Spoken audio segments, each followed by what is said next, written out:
Hello, how are you guys today? I'm so excited to be back in the seat during the Beauty of Blackness Fine Art Show, Black Art and Culture. And I have a really exciting um, guest tonight. Her name is Karen Drewry. I'm really excited about interviewing her. And I'm just really excited about being back here doing Black Art and Culture. Hi. So if you're here and you want to give a shout out, you are welcome to make comments. Your comments should come directly in. If you have questions during the Q&A with Karen, you just click on that and send your questions in, and Karen will be able to answer your questions. This is just a really exciting time because we had taken a sabbatical or a hiatus or something for the Beauty of Blackness, Black Art and Culture. And now we are back going at it again, and we're really excited about it. We're excited to have you here with us to once again meet and learn about new artists and all of those kind of things. And so we're going to bring Karen in. I'm looking at her right now. She's down in my green room, and I'm looking at her. I don't know if she's fiddling with her computer or not, but she's like, 1 minute, 1 minute. So we're gonna bring Karen up in 1 second, and we're just gonna. I'm just really excited. I hope you're excited. And like I said, give us a shout out. Let me know where you're viewing from. Just type it into the comment section and let me know where you're viewing from. Let me know where you are. Just say hi. Say hi to Karen. Say hi to me. We're really excited about being here once again. I think Karen's ready, so I'm gonna go ahead and bring her up. She's this is Karen's. This isn't her first time, but this is her first time being interviewed here with the Beauty of Blackness Fine Art Show, Black Art and Culture. Hello, Karen. How are you? How you doing, Louise? Great. Vibration in the background. What was that? I'm hearing a vibration in the background, a double vibration. Oh, I'm not sure. I'm not sure about what vibrations you're hearing. Do you have your phone on? No, I don't. Okay. Do you have another, do you have anything else on? No, I don't. Okay. So you don't have any other computers on or things like that? No. Okay. I'm not quite sure why I'm not hearing anything. I'm not getting any feedback or anything. Okay. Well, I'll roll with it. Okay. That's one of the things I love about Karen. She's like, I'm just going to roll with it. So we're going to roll with it too. So welcome, Karen. Welcome. You and I have been knowing each other for a good while. I'm excited about having you here. I'm excited about interviewing you for the Black Art and Culture segment because I feel like your work is really powerful. I feel like you have so much to give and to share with other artists as well as non-artists. You have so many things that I find really interesting, and you know how much I just absolutely love your work. You were a part of the art exhibit at the Museum of Arts in Fort Collins, a culture preserved in the Black experience. I'm going to ask you about that as well, because I think that was really exciting to have you there, because we literally hadn't seen each other in over 20 years. And during this time, you called me and we kind of got together, and that was pretty exciting. What do we have? It sounds clear. Okay, we got somebody. They said it's clear to them. Okay, we got somebody. He's watching from Ghana. I think this is your friend Kay is watching from Ghana. Nice, wonderful. Glad to have you here, Kay. I'm gonna have to give you a shout out because you're watching from Ghana. And then we also have I have to put my glasses on just to read her name. What is it? Madre 8. That Marcus. has to be you. Huh? Marcus. That's Marcus. Oh, hey, Marcus. How are you? Wonderful. Watching from Virginia. If I had seen, he's over there laughing. Stop laughing. All right, so we're excited about you guys, and thank you so much for your comments. But we're going to go ahead and Karen, one of the things that I like to do is I want you to just kind of share a little bit about yourself. Share a little bit about who you are, um, what you do, and what really got you into the arts. All right. Well, just to give you a brief synopsis of everything, um, I'm originally from Virginia. Um, I've been doing art forever. I know that that's my calling. Um, what I was inspired by was a couple of artists that I had seen when I was very young, like Jacob Lawrence, um, and then Romeo Bearden. I like the art that they were doing in terms of collage work. um, I'm an artist who likes to deal with controversial issues. So most of my work is based around social, political, and cultural constructs that deal with racism, sexism, social economics, mental health, and xenophobia. So, uh, Mhm. and my art is also used as a teaching tool. It's to educate people. It's not just beauty. I love art, but my art has a message. That's the main focus of my art.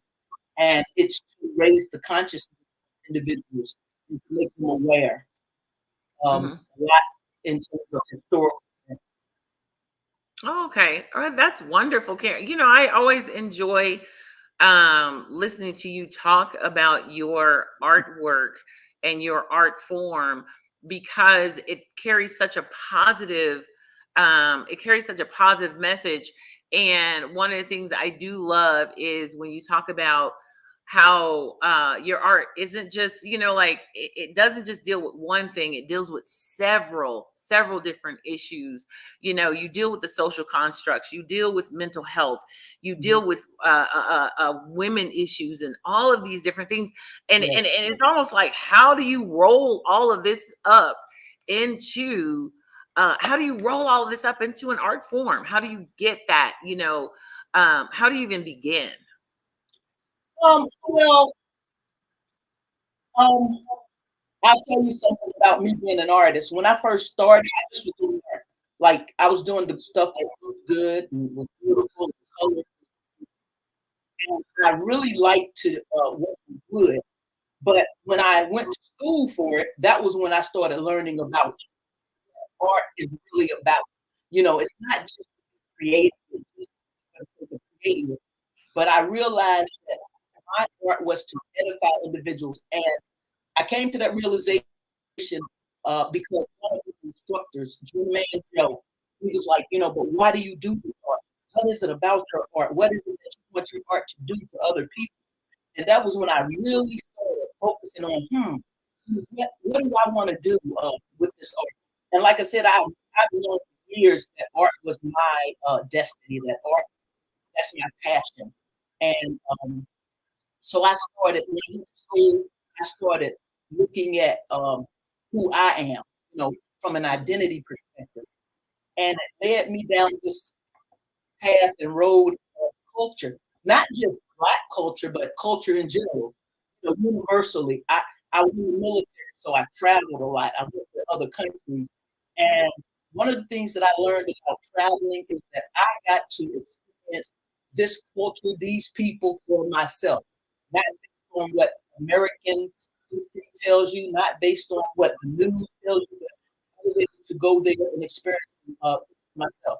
In Korea, in the Middle East, I served in the Desert War. So I have that experience, just a lot of different life experience. Um, from a from a cultural perspective and racially, I grew up when integration was happening, so I got to experience both sides um, Mhm. of the issues that are going on back then. Some of those issues still persist today, just in a different form and with a different face. So my goal is to bring awareness to them, expose them, not to make anybody feel bad or anything like that, but to just let people know this is what is happening. What are we going to do about it? And I think showing it in a form of art is a very, very effective way. Because who are you going to offend? It's my art. It's the Mhm. way I feel. It is how I feel about this art, and it is the message I want to give other people with this art, and invoke those emotions, for a conversation. Karen, I don't want anybody to miss what you're saying, but when you move back, sometimes the your words get Okay. lost. So yeah, so if you stay forward a little bit, because I find that what you're saying is absolutely amazing. Um, because of all your travels and how you want to connect to people and how you want your art to connect to people, and basically how your art is actually here to actually feed people and their emotions and their what they're going through and all of that kind of stuff. I think it's amazing how you have literally incorporated, like I've seen a lot of your artwork and I'm just amazed at Mhm. how connected you are and how well you connect to people when your art is on view, and the conversations that you have with people are absolutely phenomenal. I just find that amazing. And so how does, and I know you just talked about your travels, but as a person that has been in the military, I just want you to kind of expound upon what was that like, and how did that influence, in a way, how did that influence who you are as an artist, what you create as an artist, how is all of that interwoven into what you create? Well, what I would say to that, Louise, is it's about relationship. Hmm. Okay, relationship with people in general. Hmm. Because in me traveling to these other countries, um, I met people, formed good relationships, networking. I still talk to some people. Like I went to Ghana in January and I stayed for 30 days. Met some amazing people, met some amazing artists, young, old. And then going there, I learned a little bit about history too, the transatlantic slave trade of where it happened. Met this gentleman. He's an artist like myself, young man, 28 years old, Ike. He made this garment for me. So Hmm. that, you know, um, it's just connecting with people. That's all I can say.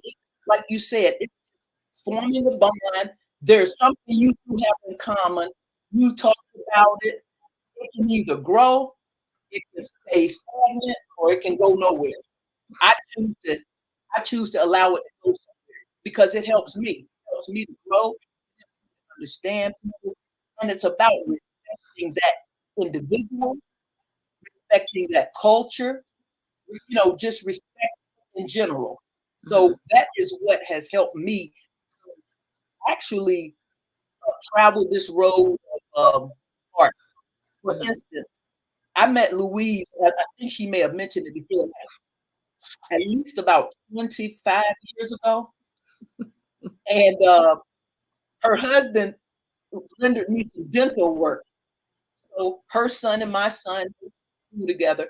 And I just decided, one day, let me call and find out where Louise is. Well, it was like we had never stopped talking from 25 years ago. Picked up right from there. We started looking at some of my art, and she was a little bit impressed. So hey, I'd say I was a lot impressed. I'm I'm where I am partly because of Louise. I'm doing this interview partly because of Louise. And like I said, it's networking, keeping the lines of communication open. Uh, I learned a lot from various artists. Hmm. Some of the artists' work I really like. Some of it I don't really like, but I still learn something. Hmm. My grandma said you can always learn from everybody and anybody, even Hmm. from a fool. You know? So it's just about connection, networking, respecting the person, the culture, and listening, being able to hear what somebody else is saying, because we all have our situations in life, you know, those nuggets, picking up some of the nuggets, and keeping them, them in my pocket, and I may not use it for 20, 30 years down the road. Like some of the art that I'm doing right now, Mhm. I had these visions, like some of them 15, 17 years ago, but I wrote them down. I put them in a book. Uh, Now I use my phone, and in this, I have probably about 300 ideas, you know. But so I'll be here for a long time as an artist because I have too much work to do. There's work to be done. That's amazing. Yes, there's lots of work. I do think as an artist, we end up with so many concepts and ideas. I'll never forget somebody has said, um, your ideas and concepts and all that will outlive you. There will Oh be yeah, projects that will not be done, but I'm a firm believer that those projects that we don't do, somebody else will carry that torch and get them done. I don't think anything will be left unfinished. You guys are gonna make sure everything gets finished. And so, but I think it's really amazing, like your journey and how you literally extrapolate things from the people you meet and the environments you're in, and then you're able to create not only create but to connect it. It's almost like creating and connecting back with with other people. And so I think that's pretty phenomenal, that you're able to do those kinds of things with mhm, your artwork. And the other thing that you had talked about was is that your artwork, you deal with sexism, you deal with racism, you deal with all of those different things. So can you expand about that? Just share a little bit more about that and how you got into actually dealing with those kinds of things through your artwork. um, I think a lot of it came from out of personal experience, you Hmm. know.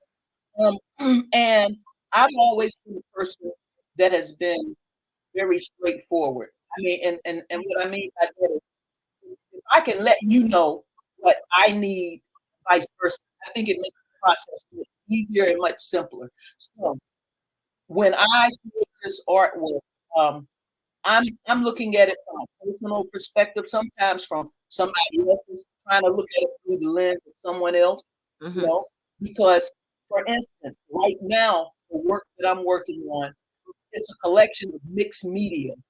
And the mixed media includes wood, paint, glass, fabric, and leather. Hmm. So I'm doing using these mixed media uh, forms or types because they evoke different emotions out of people, you know? Hmm. Um, and I'm doing a lot of cultural work. Okay, now most people would think I'm doing African culture. What I'm doing now is I'm doing a mixture of Ghanaian, Hmm. Adinkra symbol, Hmm. and Celtic knots. That's two totally different cultures. Ghana, Ireland, you know, but really there's there's a connection. Everything in art, as I've learned, traveled, and read and studied, all cultures influence one another. At some point in time, this culture influenced that one, this culture Hmm. there. So if you look at the symbols and looking at uh, from a cultural and spiritual perspective, a lot of symbols, you find a lot of symbols that overlap. They may not be exactly the same, but they have a lot of the same similarities, and the meaning behind it is the same. So Hmm. when I do this art for your show coming up, I want to be able to have all people relate. You know, Hmm. it's not a. I have a few paintings that I'm doing, and they're of people, but that's not going to resonate with individuals like a symbol or something that means something to them. Something they hold dear, sacred, and then to be able to give the people the information about these symbols. Well, because anybody can put a mark on a paper or wood, but I want these marks to mean something. I want these marks to relate to the people and how they um, relate to each other. As I said, Ghana and Ireland, well, that's kind of like, we didn't even put that together. But when you see these pieces, they are amazing. And I mean, I'm not saying that from a boasting perspective, but I'm saying it because this is how it's created. I'm excited. I'm truly excited. Well, I do have hold on. I do have let's see, this particular piece, which is absolutely amazing, astounding. And then we also, and this is a part of your new collection, correct? Yes. Right. And then we have And these this aren't particular even piece. finished. These are just Right. Right. And we have this particular piece. And so mhm. you could share a little bit about these. And I did have one of the Adinkra symbols. I don't know if I put that out yet, but if you want to share a little bit about these pieces, that would be amazing. Okay, can you put that first piece back up? This one right here. Yeah. This piece right here, this is a Celtic knot. It's a Celtic knot, but I decided to use, there's a little glass there, and there's leather paint, and then glass at the top and bottom. I decided to use it like this. I think this gives it a little African flavor, just the color scheme and the materials. So, but yet it's a Celtic knot. So,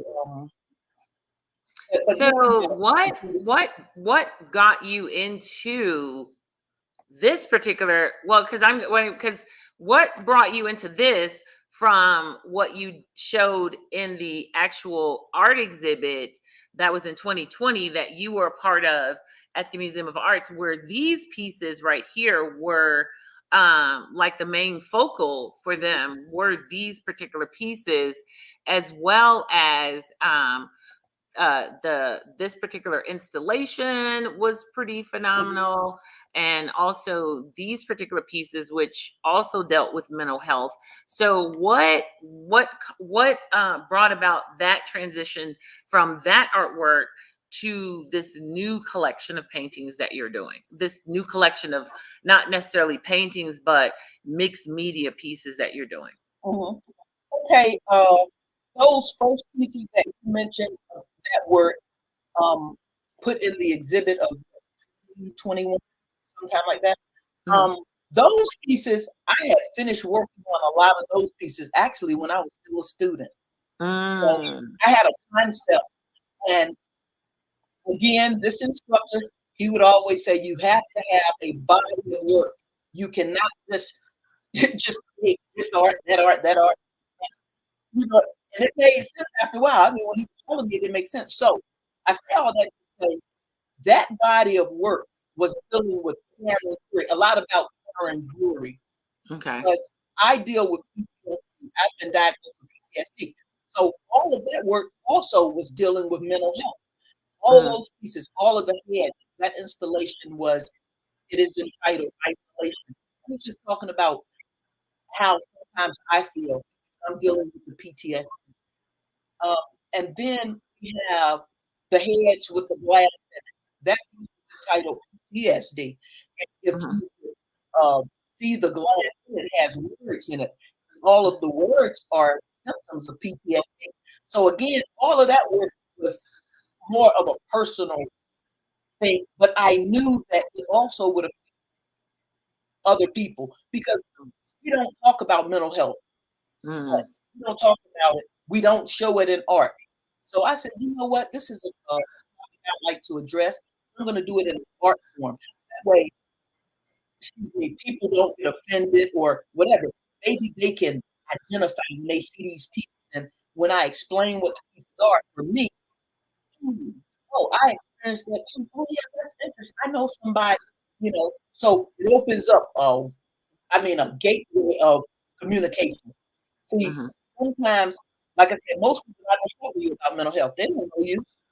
Why would they tell you all of their business? They may tell you some, but when you have something in common and you can talk about it and express yourself somewhat, I think helps.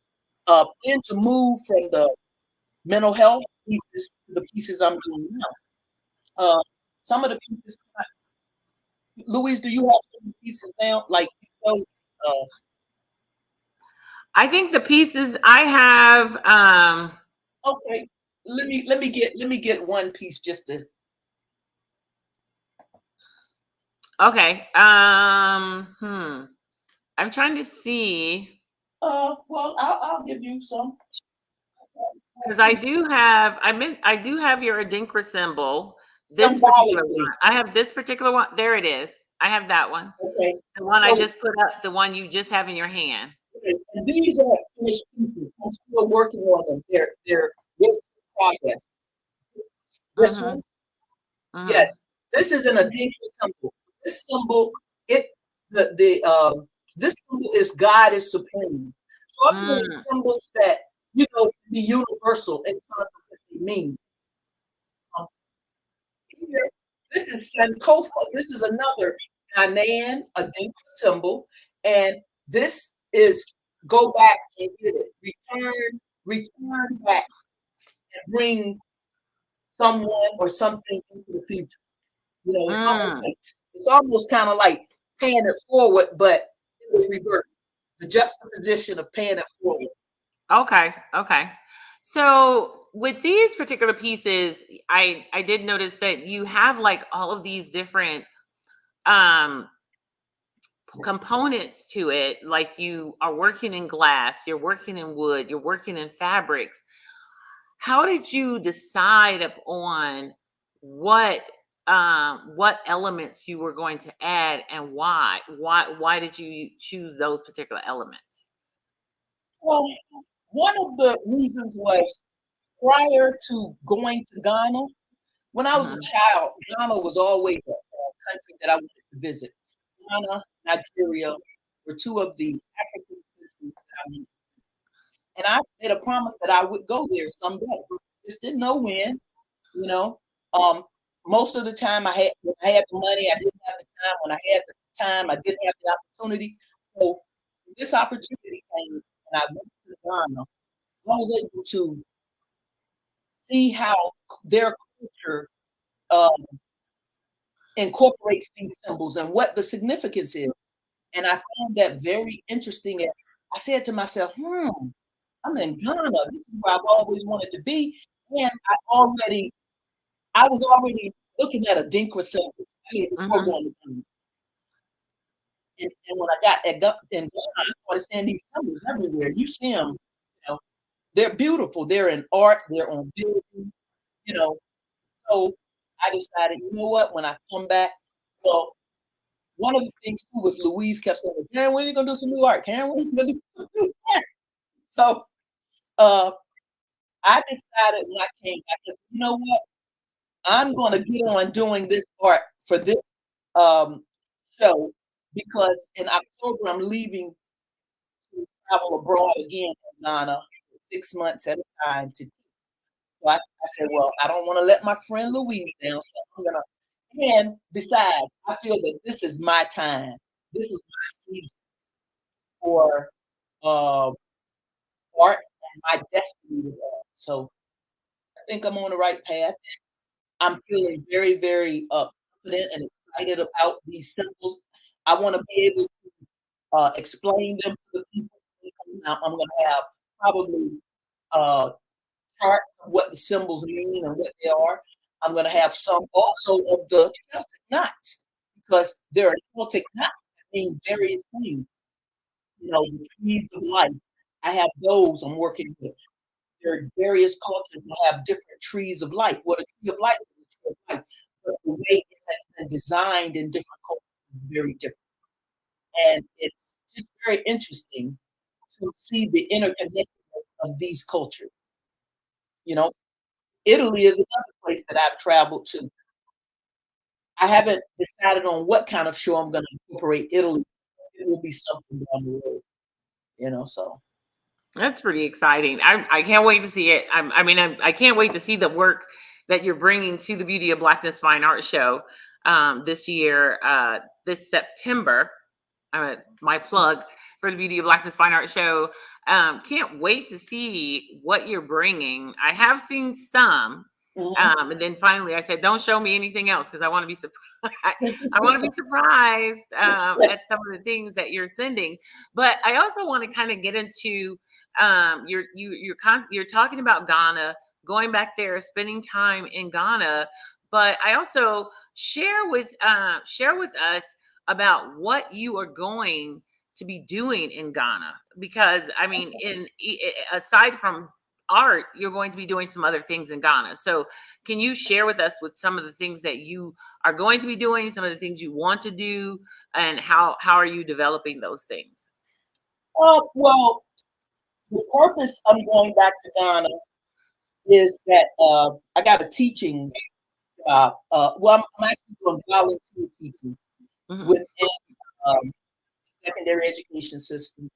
I'm going to be working with students with math, but also I can do art, computers, and so forth. And one of the things that I personally received from going to Ghana is learning how to do batik. The young man that I told you who made this out for me, actually, he did this one here. So he's going to be working with me. I'm going to be working with him again, networking. You know, I want to learn a little bit more about the slave trade. I want to go. I visited Ivory Coast. I've collected shells. I'm using some of those found objects in art as well. I just have not used them yet. But being able to go into some areas that might be a little more remote than others, and just to learn and see, and I'm quite sure there's a lot of art techniques and so forth that I'm going to be really, really involved in learning. I want to be able to learn those things so I can bring them back to America and show some artists, share with other artists, teach them to them. One of the things that I want to do also when I'm in Ghana is I have a vision of starting an organization which is entitled Smart Mobile. Smart Mobile Ghana. Smart stands for science, math, and art. Oh, wow. Like I said, I teach math, science. My mom's a science teacher, and I was pretty good in science. And art, I definitely, am involved in. So there are different goals and visions I see for Ghana, And I know that I believe that it will happen. I know that it will happen because it's a vision I've had for I think things just manifest themselves, you know. So I'm excited about it.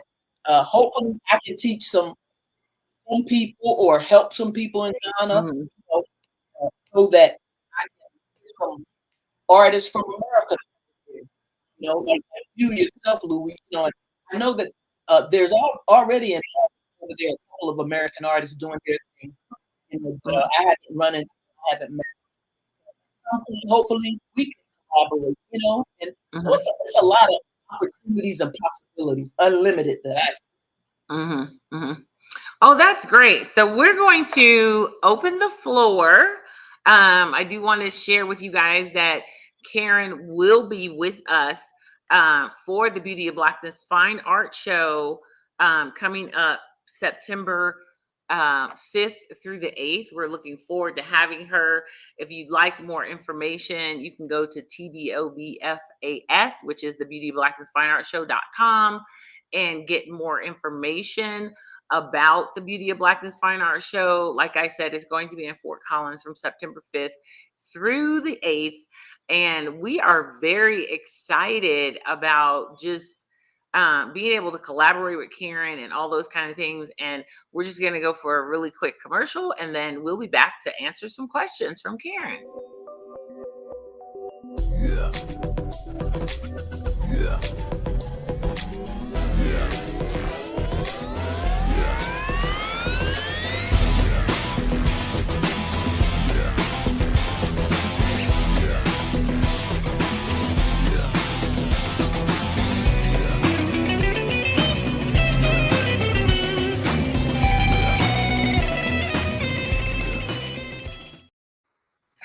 Well, we are back. So we're going to open the floor to some questions. So if you have some questions for Karen Drewry, we would love to have them. And I know Mark has had one right out the door, so I'm going to put his question up right here. He had, who is your favorite artist? He's like jumped right in right before even the actual interview started. Right now, I mean, Is it me? Is it me? I have Is it me? several artists. Yes, yes, I have several artists. They're not necessarily artists that have, made the transition, but artists that are still here. So, Mhm. but I think I would have to say at this moment, Jacob Lawrence, Romare Bearden, Mm. in terms of influence. Mhm. Now, I like Louise. I like some of the other artists Louise has featured. Paul Mhm. Goodman. Mhm. Um, you had Gerald Griffith. Love Mhm. his work. Love his work. So to see working with some of these artists has helped me. It has helped Mhm. me to hone my skills, or go back and revisit something that I didn't think I could do. So Mm. to answer your question, my favorite artist would be uh, Jacob Lawrence and Romare Mhm. Bearden at this point. But I Right. like I think you talked about him. You and I. You talk with about him quite frequently as being your favorite artist. Even when we've talked, you've told me about being influenced by his work and things like that, which I find really interesting. So, like I said, you guys are welcome to share questions with Karen. The floor is open for questions, but also share a little bit about how how that influence, how that his work influenced your work. Okay. Well, like I said, I didn't know a lot about Jacob Lawrence like early on. But after Mhm. going to school, I noticed that there were not a lot of artists in the classroom that looked like me. Um, reading, artists. I knew of artists of color, but never learned about them, never learned their work. So in one of my classes, we had to take an artist Mhm. and incorporate their work in an illustration. I was taking an illustration class. And I went and I saw the Jacob Lawrence book on the Great Migration.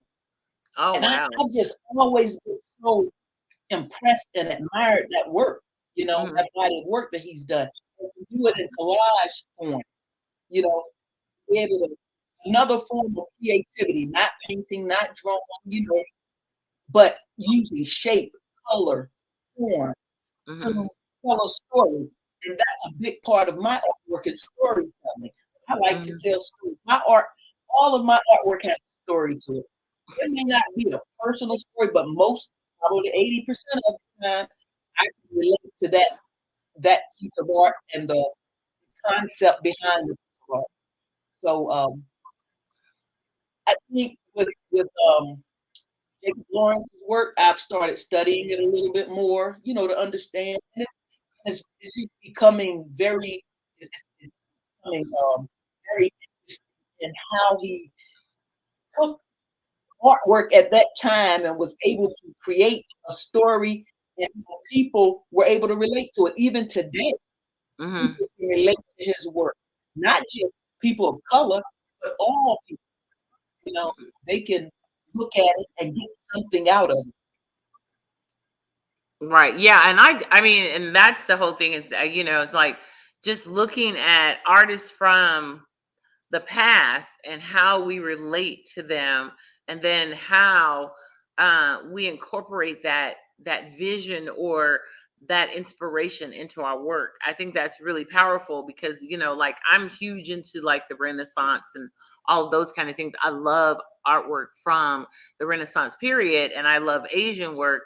And so when people do see my work, they're like, what's your influence? And like Well, it's Louise, you say the Renaissance period. Well, for me, the Renaissance period, I love the work there too, but it goes even further back than what they tell us, and I like to some days a show or just a segment on just that period of art. Where was that art inspired? Because it was definitely inspired by more than what I've learned in the class. Exactly. It was not just a period of these people becoming so successful. It was about some other people also. I'm not saying just these people, but let's talk about the whole era and the time frame in its entirety. Include everybody. See, we get these bits of this art and that art and that art. Right. How did they meet? How did somebody, uh, 50,000 miles away, be able to have the same art unless they were in the same at some point, or unless these people were in this area or whatever, So that's some of the art that I want to try to create, bridge that gap, so that people can see art. Not that, oh, well, is Karen Drewry, she's a Black artist? Well, yeah, I am a Black artist, but and I do Black art, not exclusively. I am an artist. First and foremost, Karen Drewry is an artist. That was what Karen Drewry was created for. That's interesting because I wanted to show this piece, because we're going to be wrapping up soon. And I wanted to show this piece and just wanted to kind of have you expound upon it because I thought this was a really nice piece of yours. Okay. And just to share because we talked about these particular pieces. So go ahead. Yeah. This piece is a piece in which I was going to do a series called Children of the Sun. And the children of the sun are just children, child, regardless of race, regardless of religion, regardless of anything, it's just children. So I have a series where I have different women with babies talking about relationships. This piece is entitled A Mother's Love. And so I use strictly black and white paint on wood. I didn't want to use any color. I didn't want to paint it, I also have other pictures of like Black women where I'm using black and white paint, but I love this piece because it's showing affection, not only for women, but anybody that looks at this piece. I think it will invoke some type of emotion, happiness, joy, peace. Some people may cry on it, but these pieces are to talk about relationships and just the connectedness, to each other, whether it's baby, an older child, spouse, never. It's just talking about relationships.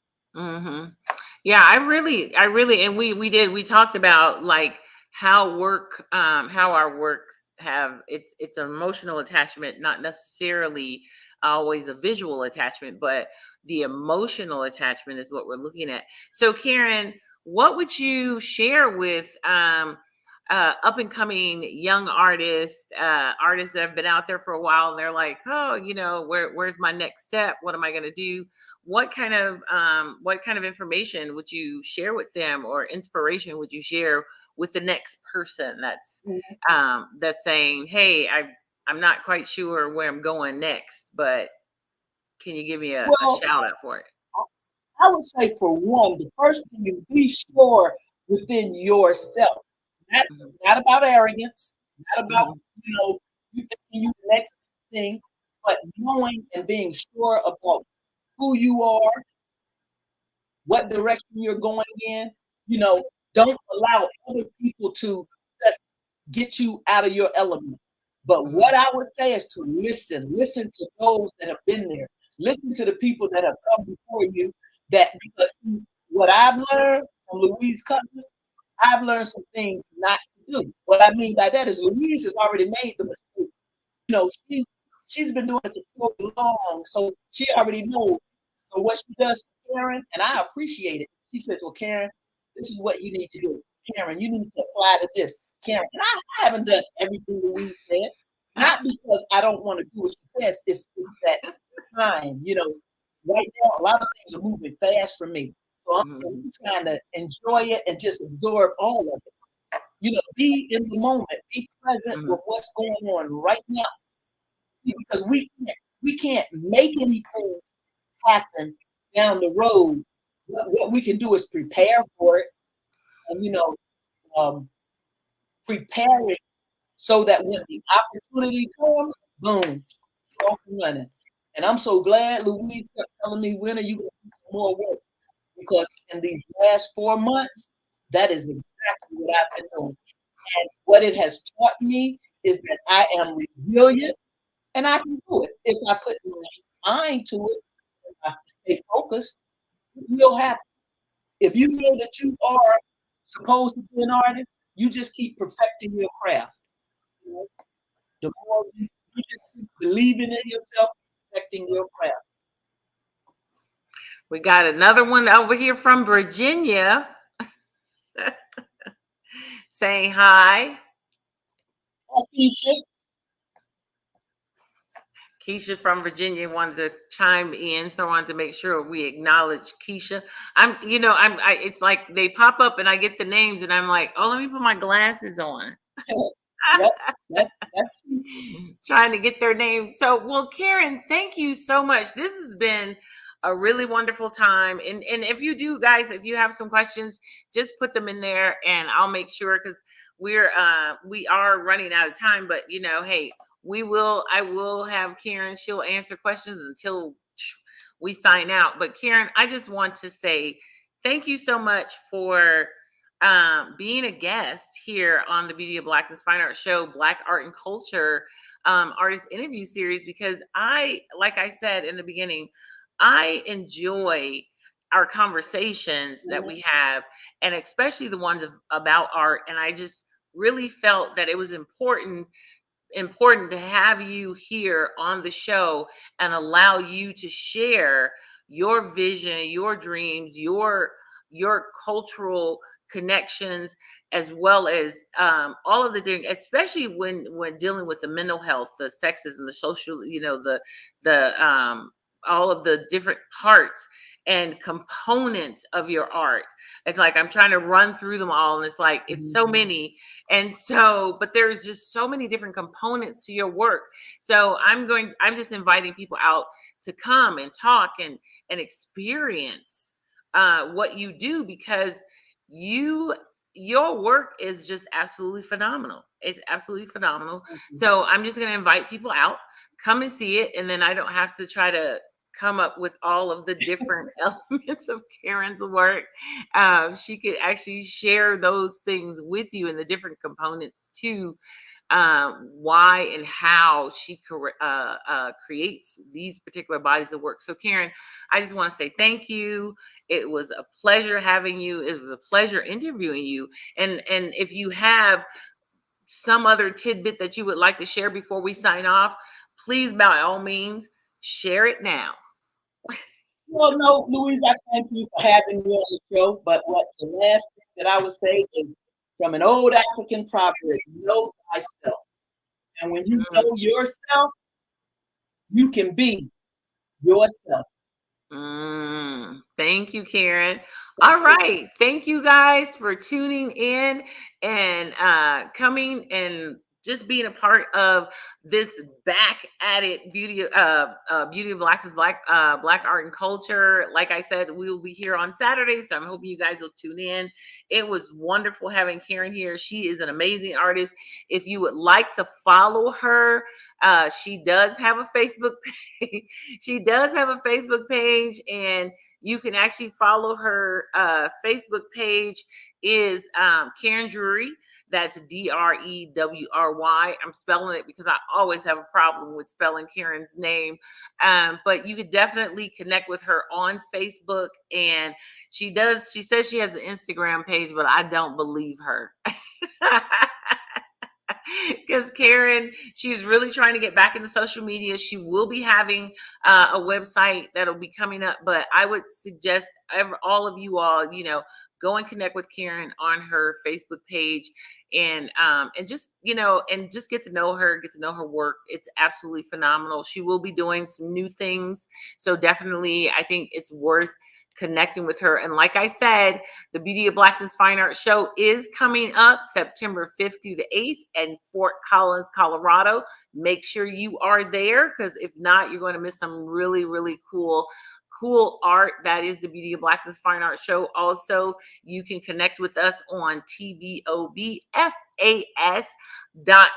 or you can also connect with us on the Beauty of Blackness Fine Art Show.com. So either one of those will get you to our website. We would love to have you be a part. The Beauty of Blackness Fine Art Show does virtual as well as live. So if you connect with us during that time, you can actually connect with us virtually and live.